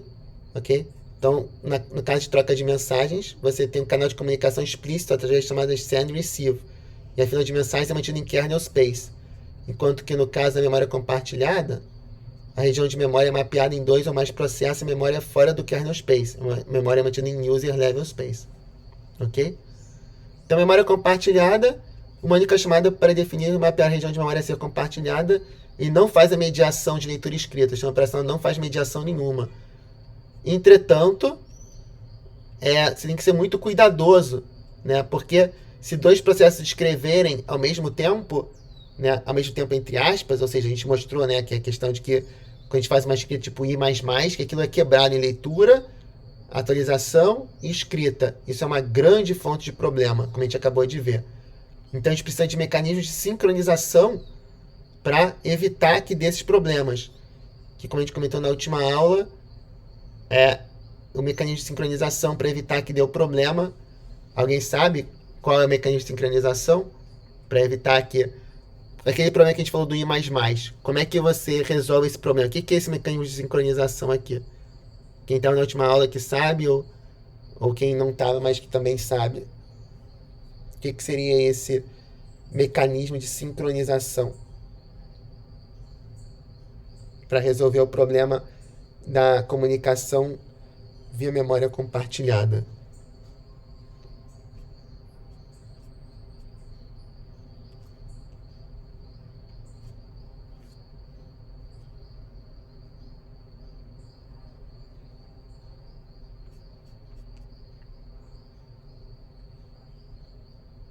Ok?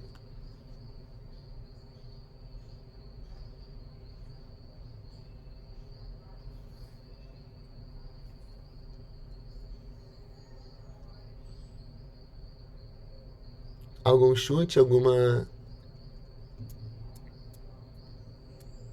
Vocês podem pesquisar na internet também, ok? Thread Synchronization Mechanisms ou Synchronization Mechanisms já deve aparecer.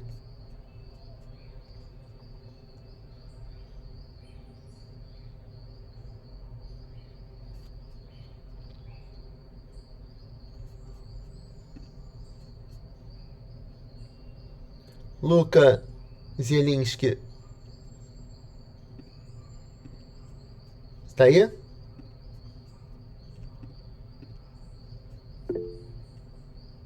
Diga lá, Luca. Você precisa pensar intuitivamente sobre sincronização, ok? Qual seria o mecanismo para evitar... Você estava na última aula, Luca? Então, o que a gente fez para resolver o problema de as duas threads estarem escrevendo entre aspas ao mesmo tempo, as duas fazendo I++? O que a gente fez para que elas passassem a ter essa sincronia adequada, né, e chegar sempre lá nos 40 milhões? Você se lembra?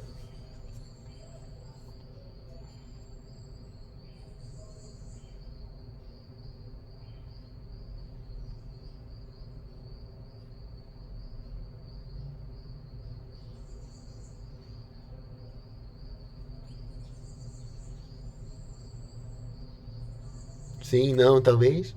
Sim, a gente sincronizou elas como?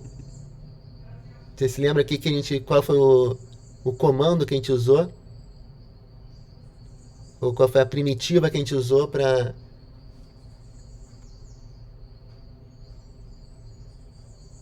para elas não... Alguém lembra, pessoal? Alguém que estava na última aula?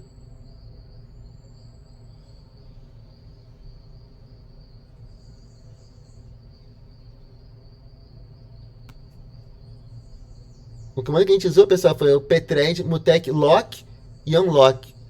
Ok? Então, o lock é para você travar uma região crítica, para ninguém poder fazer nada enquanto aquele... nada ao mesmo tempo, né, em que você está executando aquela instrução, e o unlock é para liberar aquela região crítica. Ok? Então, basicamente... O que a gente fez, deixa eu compartilhar aqui essa tab de novo. Eu acho que se eu der Ctrl Z aqui várias vezes, eu vou voltar lá para o programa que a gente tinha originalmente. Deixa eu voltar lá para ele. Então esse é o nosso programa original. Ok? Acho que era esse aqui.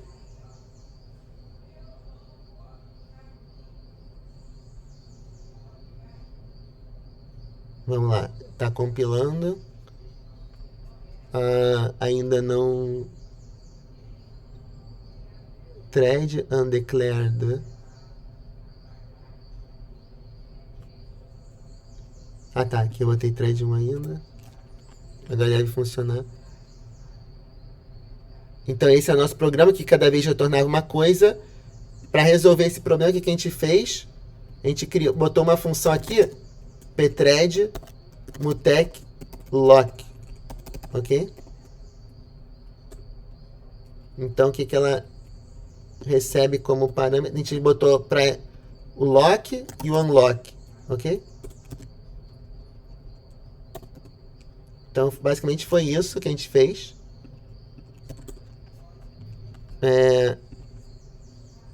Então ela recebe como parâmetro um mutex em si, que a gente tem que declarar como global.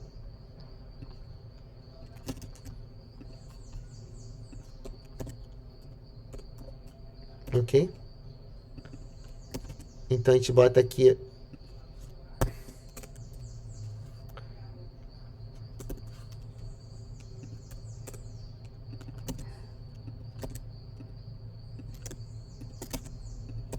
ok? Nem sei se precisa inicializar, mas se bobear nem precisa. Tá vendo? Ó, agora já dá o valor aí dos 40 milhões que a gente esperava. Toda vez que eu rodar, vai dar 40 milhões, tá vendo? Ou seja, a gente sincronizou elas. O que faz esse lock e unlock? Faz com que isso aqui vire uma região crítica. Então não pode ter duas threads executando esse cara ao mesmo tempo. Ok? Então quando uma entrar, as outras têm que esperar. Ok? Então isso é o que a gente chama de sincronização. Né? Então para resolver esse problema de memória compartilhada, gerar resultados imprevisíveis, a gente precisa usar essas primitivas de sincronização. Ok?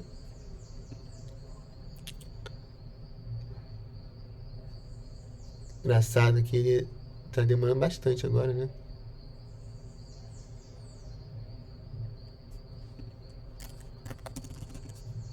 Não sei porquê.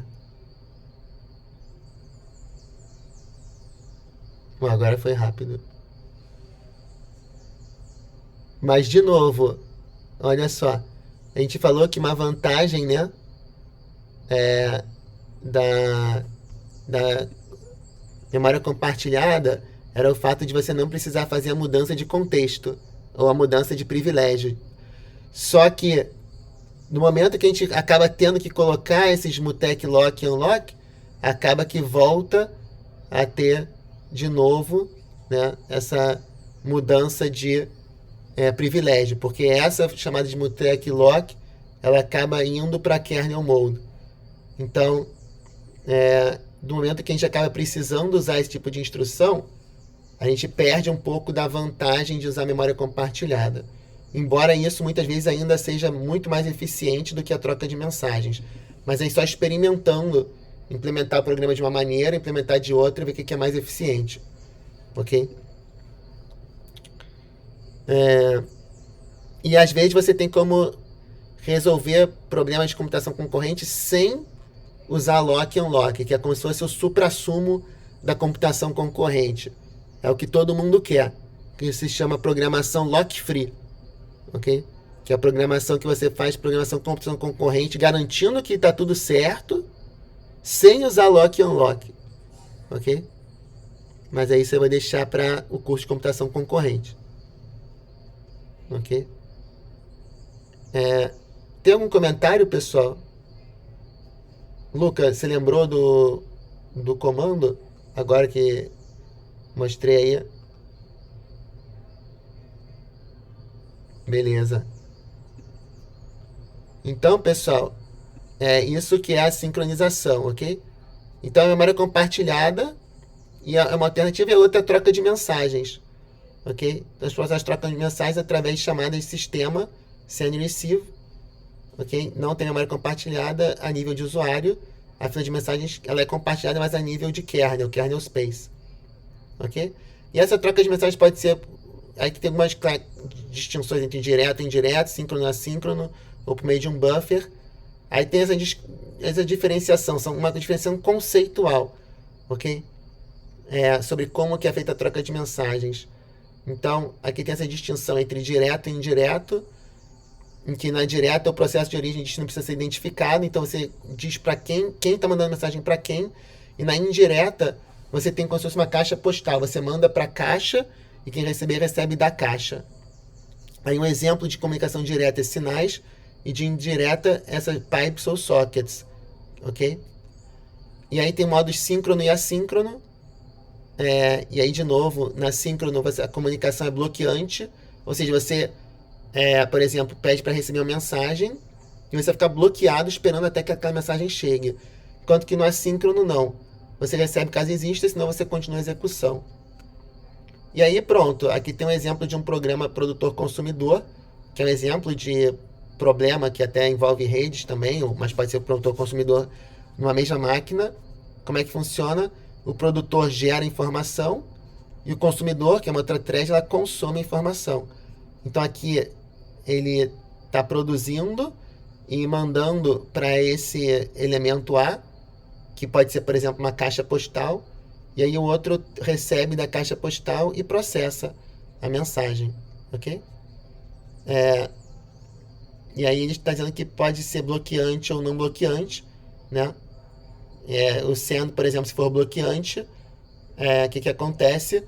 Se não tiver mais espaço na caixa postal, ele vai ficar bloqueado esperando para escrever. E o receive a mesma coisa, se ele for bloqueante, ele vai ficar esperando para ter alguma coisa para ele ler, enquanto não tiver, ele vai ficar bloqueado. E se não for bloqueante, ele simplesmente vai passar batido, vai ver, opa, não tem nada para consumir, então ele vai tentar receber de novo e assim por diante, ok?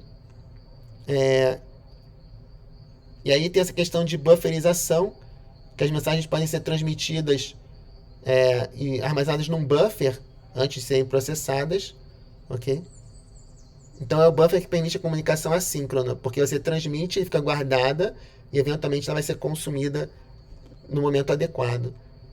E aí aqui tem essa outra forma de comunicação entre processos, que é por meio de sinais, né? Um processo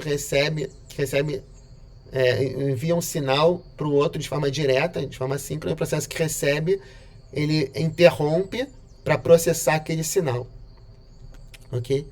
Então, por exemplo, uma forma de você enviar processos no Linux é por meio do comando kill, né? Que você manda, e esse nome é por razões históricas, que a mensagem que em geral você manda com mais frequência é a mensagem de matar um processo, que é a mensagem com o sinal com código 9. Então, kill -9, o número do processo é para você destruir aquele processo, mas você pode também usar esse comando kill para mandar outros sinais para o processo. E aí, finalmente, tem pipes, né, que são essas formas de comunicação. Aqui, por exemplo, pessoal, deixa eu compartilhar aqui o meu terminal para vocês verem isso aqui na prática, né? Então, aqui, por exemplo, stop sharing. Tem como eu compartilhar minha tela toda. Vocês estão vendo aqui, né? Vocês estão vendo o meu terminal. O comando ls é para listar os conteúdos do diretório atual, ok? Esse é o comando ls. O comando wc, ok? Serve para word count, contar o número de caracteres em um certo texto. Então, por exemplo, deixa eu criar aqui, por exemplo, oi pessoal.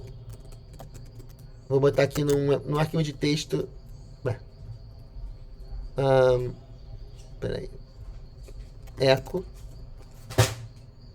Então eu escrevi nesse arquivo texto, ok? Cat.txt. Então tem aqui uma mensagem oi pessoal. Então se eu der um wc oi pessoal, wc no txt, eu vejo aqui que tem 11 caracteres, porque a frase oi pessoal tem 11 caracteres. 1, 2, 3, 4, 5, 6, 7, 8, 9, 10, mais uma invertida para marcar o fim de linha, 11. Ok?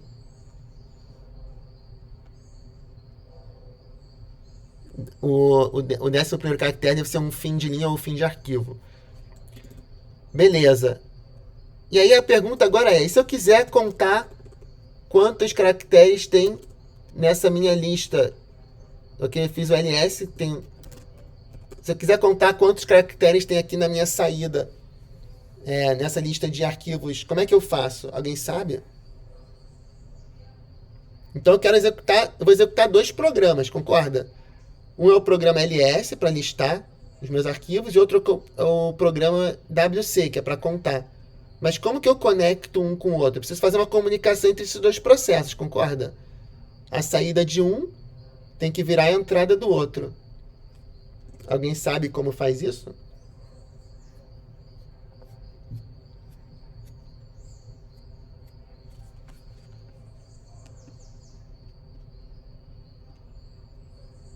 Não? Luiz, Miguel, Milton, Pedro Saito, Rafael Orioli. Ninguém? Tranquilo, mas você tem alguma dica sobre como fazer para um processo se comunicar com o outro e eu contar quantos caracteres tem na minha saída do ls, por exemplo? Para contar quantos caracteres tem na ls? Isso. O ls é o list, né? O ls-l me lista todos os arquivos que estão no diretório corrente. Sim. Aí se eu quiser agora, e o wc, como a gente falou, ele conta quantos caracteres tem em um determinado arquivo. Ok? Mas agora se eu quero contar quantos caracteres tem nessa minha saída do comando ls. Como que eu faço comunicação entre esses 2 processos? Tem algum comando que consiga conciliar isso? Acho que não conheço. Sim. Tem um mecanismo de comunicação entre processos, né, que é o pipe. Isso. Então, faz assim, ls-l, pipe, wc, e aí pronto. O que esse pipe está fazendo? Exatamente essa comunicação entre esse processo e esse. Então, tudo que sai desse entra para esse, sendo que a comunicação se dá por meio desse pipe. Então, você vê que tem 570 caracteres na minha saída do ls. Do ls-l. Então, essa saída aqui tem 570 caracteres. Ok? Então, é isso que está mostrando aqui nesse pipes. Ok? Então, pipe é uma forma de comunicação entre processos em que você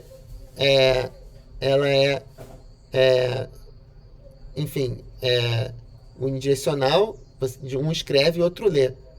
Ok? E aí, finalmente, tem a última forma de comunicação entre processos, que é os sockets, que serve para se comunicar entre processos em máquinas distintas, que a gente vai ver na parte de rede de computadores, que é a parte final do curso. Ok? Que serve para você trocar mensagens entre threads, entre processos que estejam na mesma máquina ou em máquinas diferentes. Ok? Então, se a gente quiser fazer um resumo esquemático, aqui vocês estão vendo minha tela, né? Vocês estão vendo aqui que eu estou escrevendo, né? IPC, Interprocess Communication, né? Então, esse Interprocess Communication, ele pode ser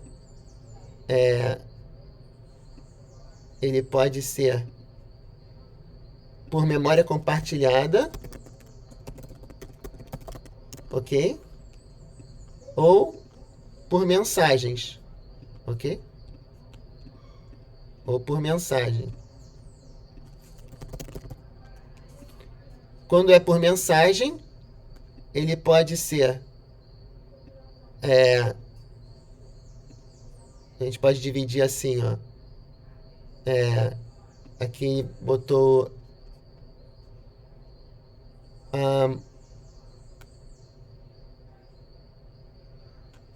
vamos botar assim, assíncrono. Vamos botar como exemplo o sinal. Ok, em inglês signal. Ou pode ser síncrono. E aí vamos botar aqui dividido esse caso síncrono em dois casos. Vamos botar aqui síncrono. Vamos botar assim, direto. Vamos botar direto é quando você o pipe ele vamos, não precisa nem botar aqui, vamos botar assim, na verdade vamos botar aqui esse aqui como sendo, vamos primeiro fazer a divisão de direto e indireto. Aqui direto, ok, que é o sinal que você manda uma mensagem direto para um determinado processo, e aqui indireto, e o indireto vamos dividir em síncrono e assíncrono,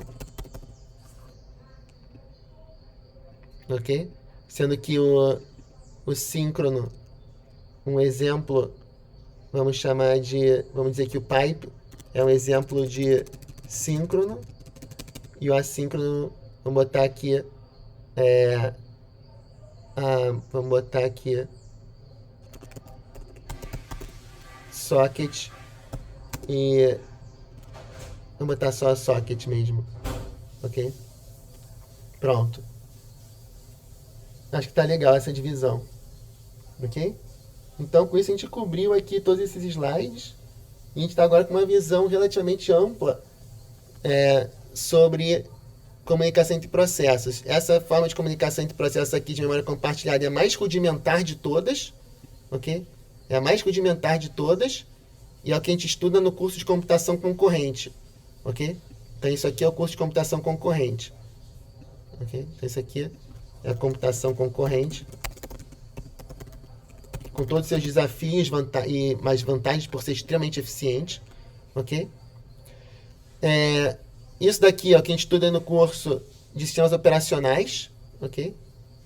Isso aqui é o curso de sistemas operacionais. Isso aqui é o curso de redes, ok? Então, isso aqui em geral é para comunicação entre threads, isso aqui é para comunicação entre processos, isso aqui é para comunicação entre processos que estão em máquinas distintas. Então, esses daqui são para comunicação entre threads numa mesma máquina, isso aqui é a comunicação entre processos numa mesma máquina, isso aqui é entre processos numa máquinas distintas, ok? E é exatamente essa ordem que a gente está seguindo no curso, né? A gente falou sobre assembly, programação em uma máquina, depois a gente falou sobre memória compartilhada, computação concorrente, desafios, depois agora a gente está falando sobre essa visão geral, e vai fechar com a parte de programação com sockets em redes, e sobre conceitos de rede de computadores, né? Tudo bem, pessoal? Ok. Beleza. Então tá bom, acho que por hoje tá bom. Eu vou contar contigo aí, Milton, para compartilhar depois, ok? Tá ok. Show de bola. Então, boa continuidade, pessoal. Esse eu ponho algum exercício bem simples aí para vocês não ficarem sem pensar sobre a disciplina até terça-feira. Beleza. Valeu. Um abraço. Valeu. Tchau.